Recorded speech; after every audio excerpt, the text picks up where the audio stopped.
ಕನ್ನಡಿಗ channel ವೈಟಿಯಿಂದ doctor S S Talluru ಮಾಡುವ ವಂದನೆಗಳು. ಸ್ನೇಹಿತರೆ, ತಮ್ಮೆಲ್ಲರಿಗೂ ಸ್ವಾಗತ. ನಾನಿವತ್ತು ಪ್ರತಿಯೊಂದು ಗ್ರಾಮ ದೇವಿಯ ವಿಚಾರವಾಗಿ ಈ ಸಂಚಿಕೆಯನ್ನು ಮಾಡ್ತಾ ಇದ್ದೇನೆ. ಯಾಕಂದರೆ ನಿಜಕ್ಕೂ ಕೂಡ ಪ್ರತಿಯೊಂದು ಗ್ರಾಮಕ್ಕೂ, ಪಟ್ಟಣಕ್ಕೂ, ನಗರಗಳಿಗೂ ಕೂಡ ಗ್ರಾಮ ದೇವಿ ಅನ್ನುವಂಥ ಒಬ್ಬ ಮೂಲ ದೇವಸ್ಥಾನವೊಂದು ಇರುತ್ತದೆ. ಪ್ರತಿಯೊಂದು ಊರಿಗೆ ಹೋಗ್ರಿ, ನೀವು ಯಾವುದೇ ನಗರಕ್ಕೆ ಹೋಗ್ರಿ, ಮಹಾಪಟ್ಟಣಗಳಿಗೆ ಹೋಗ್ರಿ, ಮಹಾನಗರಗಳಿಗೆ ಹೋಗ್ರಿ, ಒಂದು ಕುಗ್ರಾಮಕ್ಕೂ ಹೋದರೂ ಕೂಡ ಅಲ್ಲಿ ಗ್ರಾಮ ದೇವಿಯ ಒಂದು ಗುಡಿಯನ್ನು, ನೀವು ದೇವಸ್ಥಾನವನ್ನು ನೋಡ್ತೀರಿ. ಆ ಒಂದು ದೇವಸ್ಥಾನದ ಇತಿಹಾಸವನ್ನು ಕೆದಕುವಂಥ ಪ್ರಯತ್ನವನ್ನು ಈ ಸಂದರ್ಭದಲ್ಲಿ ನಾನು ಮಾಡ್ತಾ ಇದ್ದೇನೆ. ಇದು ನಿಜಕ್ಕೂ ಕೂಡ ಪ್ರತಿಯೊಂದು ಗ್ರಾಮ, ಪಟ್ಟಣ ಯಾವುದೇ ಇರಲಿ, ಆ ಒಂದು ಊರಿನ ಒಂದು ಅಧಿದೇವತೆ ಗ್ರಾಮ ದೇವತೆ ಅಥವಾ ತಳದ ಅಮ್ಮ, ತಳದ ಅವ್ವ ಅಂತೇಳಿ ಕರೀತಾರೆ ಆ ಗ್ರಾಮ ದೇವಿಯನ್ನು. ಇಂಥ ಗ್ರಾಮ ದೇವಿಯ ವಿಚಾರವಾಗಿ ನನ್ನೂರಿನಲ್ಲೇ ನಡೆದಿರತಕ್ಕಂಥ ಒಂದು ಕಠೋರವಾದಂಥ ಘಟನೆಯನ್ನು ಈ ಸಂದರ್ಭದಲ್ಲಿ ನಾನು ಪ್ರಸ್ತಾಪ ಮಾಡಲಿಕ್ಕೆ ಬಯಸಿದ್ದೀನಿ. ಯಾಕಂದರೆ ಯಾವತ್ತೂ ಕೂಡ ನಮ್ಮ ಹೆತ್ತ ತಂದೆ ತಾಯಿಗಳನ್ನು ಯಾವ ರೀತಿ ನಾವು ನೋಡ್ಕೊಳ್ತೀವೋ, ಅವರನ್ನು ಸಂರಕ್ಷಣೆ ಮಾಡ್ತೀವೋ, ಪಾಲನೆ ಪೋಷಣೆ ಮಾಡ್ತೀವೋ, ಅದೇ ರೀತಿ ನಮ್ಮ ಗ್ರಾಮಕ್ಕೆ ಗ್ರಾಮ ದೇವಿ ಅಧಿದೇವತೆ. ಆ ಗ್ರಾಮ ದೇವಿ ತಳದವನ ಅಂತ ಕರೀರಿ, ಅಥವಾ ಗ್ರಾಮ ದೇವಿ ಅಂತಲೇ ಕರೀರಿ, ಅಥವಾ ಮಹಾಲಕ್ಷ್ಮಿ ಅಂತಲೇ ಕರೀರಿ, ಏನೇ ಕರೀರಿ, ನೀವು ಕರೆಯಮ್ಮ, ಹೀಗೆ ಹಲವಾರು ನಾಮಾವಳಿಗಳಿಂದ ನೀವು ಕರೆದರೂ ಕೂಡ ಆ ದೇವತೆ ನಿಜಕ್ಕೂ ಕೂಡ ಪ್ರಸನ್ನಳಾಗಬೇಕಾದರೆ, ಗ್ರಾಮಕ್ಕೆ ಒಳಿತನ್ನು ಮಾಡಬೇಕಾದರೆ, ಗ್ರಾಮದಲ್ಲಿ ಸುಖ ಸಮೃದ್ಧಿ ಸಂತೋಷಗಳಿಂದ ಕೂಡಿರಬೇಕಾದರೆ ಆ ದೇವಿಯ, ಆ ತಾಯಿಯ ಒಲುಮೆ ಆ ಒಂದು ಗ್ರಾಮದ ಮೇಲೆ ಇರಲೇಬೇಕು. ಹೀಗಿರುವಾಗ ಯಾವುದೇ ಒಂದು ಪರಿಸ್ಥಿತಿಯಲ್ಲಿಯೂ ಕೂಡ ನಾವು ನೂರಾರು ದೇವಾನುದೇವತೆಗಳಿಗೆ ನಾವು ಮೊರೆ ಹೋದರೂ ಕೂಡ ಮೊದಲು ನಮ್ಮ ಗ್ರಾಮದ ಅಧಿದೇವತೆ ಗ್ರಾಮ ದೇವತೆಯನ್ನು ನಾವು ಪೂಜಿಸಬೇಕು, ಅವಳನ್ನು ಸಂತೃಪ್ತಗೊಳಿಸಬೇಕು ಅನ್ನುವಂಥ ವಿಚಾರವನ್ನು ಕೂಡ ನಾವೆಲ್ಲರೂ ಕೂಡ ಅರಿತವರಾಗಿರಬೇಕು. ಯಾಕಂದರೆ ಈಗ ಇದು ಕಲಿಯುಗದಲ್ಲಿ ಬಹುತೇಕ ಎಲ್ಲರಿಗೂ ಕೂಡ, ಅಂದರೆ ವಿಶೇಷವಾಗಿ ದೇವರ ಬಗ್ಗೆ ಏನೋ ಒಂದು ತಾತ್ಸಾರದ ಮನೋಭಾವನೆ ಉಂಟಾಗ್ತಿದೆಯೇನೋ ಅನ್ನುವಂಥ ಭಾವನೆಯನ್ನು ಕೂಡ ನಾನು ಹೊಂದಿದ್ದೇನೆ. ಅದು ಕೂಡ ನನಗೆ ಕಾಡ್ತಾ ಇದೆ. ಹೀಗಿರುವಾಗ ಯಾವತ್ತೂ ಕೂಡ ನೀವು ಗ್ರಾಮ ದೇವತೆಯನ್ನು ನಿರ್ಲಕ್ಷ್ಯ ಮಾಡಲೇಬೇಡಿ. ಹೀಗಿರುವಾಗ ನನ್ನ ಊರು ಇರೋದು ಒಂದು ಬೆಳಗಾವಿ ಜಿಲ್ಲೆಯ ಒಂದು ಊರು, ಅದು ಸೊಪ್ಪಡ್ಲ ಅನ್ನುವಂಥ ಒಂದು ಗ್ರಾಮ. ಅದು ಯರಗಟ್ಟಿಯ ತಾಲೂಕಿನಲ್ಲಿ ಬರ್ತಿರ್ತಕ್ಕಂಥ, ಯರಗಟ್ಟಿಯಿಂದ 5 ಕಿಲೋಮೀಟರ್ ಅಂತರದಲ್ಲಿ ಇರತಕ್ಕಂಥ ಒಂದು ಗ್ರಾಮ. ಆ ಗ್ರಾಮದಲ್ಲಿ ನಾವು ಸುಮಾರು 4 ಅಥವಾ 5ನೇ ತರಗತಿಯಲ್ಲಿ ವಿದ್ಯಾಭ್ಯಾಸ ಮಾಡ್ತಾ ಇರುವಾಗ ಬಹಳ ಬೇಸಿಗೆ ಕಾಲ, ಅದು ಬಿರು ಬೇಸಿಗೆಯಿಂದ ಕೂಡಿರ್ತಕ್ಕಂಥ ಕಾಲ. ಆವಾಗ ನನ್ನೂರಿನಲ್ಲಿ ಯಾವತ್ತೂ ಕೂಡ ನೀರಾವರಿ ಸೌಲಭ್ಯಗಳು ಇರಲಿಲ್ಲ.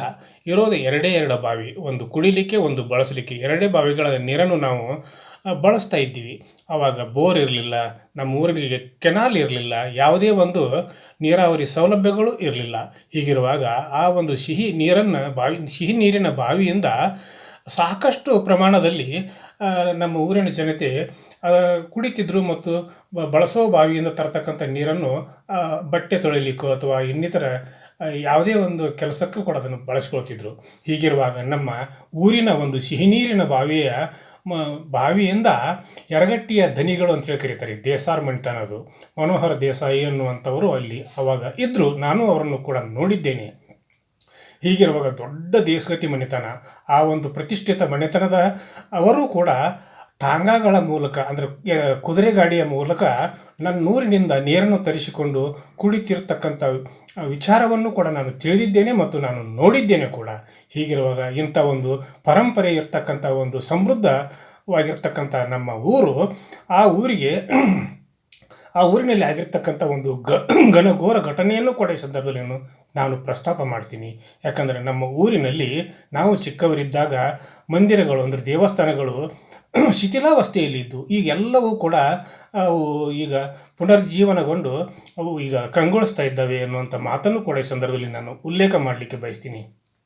ಜೊತೆಗೆ ಲಕ್ಷ್ಮೀ ದೇವಿ ದೇವಸ್ಥಾನ, ಮೊದಲು ಯಾವುದೇ ಒಂದು ದೇವಸ್ಥಾನದ ತಾಯಿಯ ಒಂದು ಜಾತ್ರೆ, ಹರಿದಿನಗಳು ನಡೀತಿರ್ದಿಲ್ಲ. ಇರೋದು ಒಂದೇ ಒಂದು ಜಾತ್ರೆ, ಅದು ಓಕುಳಿ ಅಂತೇಳಿ ಕರೀತಾರೆ. ಅದು ಹನುಮಂತ ದೇವರ, ಆಂಜನೇಯ ಸ್ವಾಮಿಯ ಒಂದು ಜಾತ್ರೆ. ಅದನ್ನು ಬಿಟ್ಟರೆ ಯಾವುದೇ ಜಾತ್ರೆಗಳು ಕೂಡ ನಡೀತಾ ಇರಲಿಲ್ಲ. ಹೀಗಿರುವಾಗ ಆ ಊರಿಗೆ ಏನೋ ಸ್ವಲ್ಪ ತೊಂದರೆಗಳು ಬರ್ತಾ ಮೂಡಲಿಕ್ಕೆ ಪ್ರಾರಂಭವಾದವು. ಆ ಸಮಯದಲ್ಲಿ ಒಂದು ದಿನ ಬೇಸಿಗೆಯ ಸಮಯದಲ್ಲಿ ನಮ್ಮೂರಿನ ತಳದಮ್ಮನ ಒಂದು ದೇವಸ್ಥಾನ ಇದೆ. ಅದು ಕೂಡ ನಮ್ಮೂರಿನ ಅಂದ್ರೆ ಬಾಗಲಕೋಟೆಗೆ ಹೋಗುವ ರಸ್ತೆಯ ಕೊನೆಗೆ ಬರ್ತೈತೆ ಅವದು ಗುಡಿ. ಅದು ಆವಾಗ ಒಂದು ಸಣ್ಣದಾದಂಥ ಒಂದು ಗರ್ಭಗುಡಿ ಇತ್ತು. ಅದರ ಮುಂದೆ ಒಂದು ಆವರಣವನ್ನು ಕಟ್ಟಿದ್ರು. ಅದು ಕೂಡ ಕಟ್ಟಿಗೆಯಿಂದ ನಿರ್ಮಾಣ ಮಾಡಿರ್ತಕ್ಕಂಥ ಕಟ್ಟಡ. ಆ ಕಟ್ಟಡದಲ್ಲಿ ಬೇಸಿಗೆ ಕಾಲದಲ್ಲಿ ಒಂದು ಬಿಸಿಲಿನ ಝಳವನ್ನು ತಡೆಯಲಾರದೆ ಪುರುಷರು ಅಲ್ಲಿ ಹೋಗಿ ಮಲಗ್ತಾ ಇದ್ರು. ಹೀಗಿರುವಾಗ ಆ ಒಂದು ಸಂದರ್ಭದಲ್ಲಿ ತಳದವನಿಗೆ ಪೂಜೆ ಪುನಸ್ಕಾರಗಳನ್ನು ಮಾಡ್ತಾ ಇರಲಿಲ್ಲ. ಯಾರೋ ಒಬ್ಬರು ಪುಣ್ಯಾತ್ಮರು ಬಂದು ದೀಪ ಹಚ್ತಿದ್ರು ಅಥವಾ ಯಾರೋ ಒಂದು ನೈವೇದ್ಯವನ್ನು ನೀಡ್ತಿರ್ತಕ್ಕಂಥ ಅದು ಯಾವಾಗಲಾದರೊಮ್ಮೆ ನಡೀತಿರ್ತಕ್ಕಂಥ ಒಂದು ವಿಚಾರವಾಗಿತ್ತು. ಹಾಗಿರುವಾಗ ಆ ಒಂದು ಬೇಸಿಗೆಯ ಕಾಲದಲ್ಲಿ ದಿನಂಪ್ರತಿ ಅಲ್ಲಿಯೇ ರಾತ್ರಿಯಲ್ಲಿ ಹೋಗಿ ಸುಮಾರು 15ರಿಂದ 16 ಜನ ಮಲಗ್ತಾಯಿದ್ರು. ಒಂದು ದಿವಸ ಬಾಗಲಕೋಟೆಯಿಂದ ಬರ್ತಿರ್ತಕ್ಕಂಥ ಒಂದು ಲಾರಿ ಸುಮಾರು ಬೆಳಿಗ್ಗೆ 3 ಗಂಟೆಯ ಹೊತ್ತಿಗೆ ನಮ್ಮ ಊರಿನ ತಳದವನ ದೇವಸ್ಥಾನಕ್ಕೆ ಅದು ಡಿಕ್ಕಿ ಹೊಡೆದಾಗ ಅಲ್ಲಿ ಮಲಗಿರ್ತಕ್ಕಂಥ ಎಲ್ಲ 16 ಜನರು ಸ್ಥಳದಲ್ಲಿಯೇ ಸತ್ತು ಹೋದರು. ಹೀಗಿರುವಾಗ ನನಗೂ ಕೂಡ ಏನೋ ಒಂದು ದಿಗ್ಭ್ರಮೆ ಉಂಟಾಯಿತು. ನಾನು ಕೂಡ ಹೋಗಿ ನೋಡಿದೆ. ಆ ಸಂದರ್ಭದಲ್ಲಿ ನನ್ನ ಮನಸ್ಸಿನಲ್ಲಿ ಬಂದಿರತಕ್ಕಂಥ ಭಾವನೆ, ನಿಜಕ್ಕೂ ಕೂಡ ದೇವಿಗೆ ನಾವು ಉಪಚಾರ ಮಾಡ್ತಾ ಇದ್ದೇವೆಯೇ ಅನ್ನುವಂಥ ಪ್ರಶ್ನೆಯನ್ನು ನಾನು ಹಾಕಿಕೊಂಡೆ. ಆದರೆ ನಾವು ಚಿಕ್ಕವರು, ನಮ್ಮ ಮಾತನ್ನು ಯಾರು ಕೇಳ್ತಾ ಇದ್ರು, ಅದು ಕೂಡ ನನ್ನ ಮನಸ್ಸಿನಲ್ಲಿ ಹಾಗೇ ಉಳಿತು. ಆಮೇಲೆ ಇತ್ತೀಚಲಾಗಿ ನಮ್ಮ ಊರಿಗೆ ಸಮೃದ್ಧಿಯ ಒಂದು ಪ್ರಸಂಗ ಬಂದಿದೆ ಅಂತಲೇ ಹೇಳ್ಬೋದು. ಯಾಕಂದರೆ ಎಲ್ಲರಿಗೂ ಕೂಡ ನೀರಾವರಿ ಸೌಲಭ್ಯಗಳಾಗಿವೆ. ಎಲ್ಲರೂ ಕೂಡ ಇವತ್ತು ಲಕ್ಷಾಧೀಶರಾಗಿ ತಮ್ಮ ಜೀವನವನ್ನು ಸಮೃದ್ಧತೆಯಿಂದ ಕಳೀತಾ ಇದ್ದಾರೆ.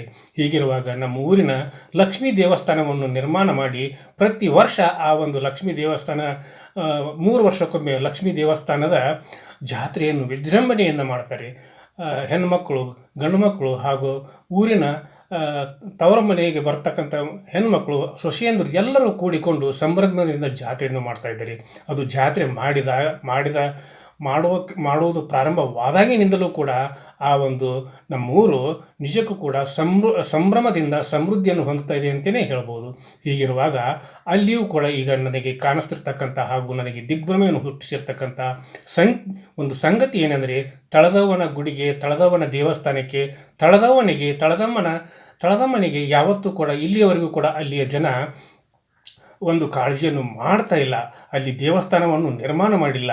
ಹಾಗಿರುವಾಗ ತಳದಮ್ಮ ಅಂತಂದರೆ ಯಾವುದೇ ಒಂದು ನಗರ, ಊರು, ಪಟ್ಟಣ, ಕೇರಿ ಹಾಗೂ ಆದಿಯಾಗಿ ನಿರ್ಮಾಣವಾಗುವಾಗ ಆ ಊರಿಗೆ ತಳದ ತಾಯಿ ಅಂತೇಳಿ ಪ್ರತಿಯೊಂದು ಒಂದು ಊರಿನಲ್ಲಿ ತಳದಮ್ಮನ ಗುಡಿ ಇರ್ತೈತಿ, ತಳದವ್ವನ ಗುಡಿ ಇರ್ತೈತಿ.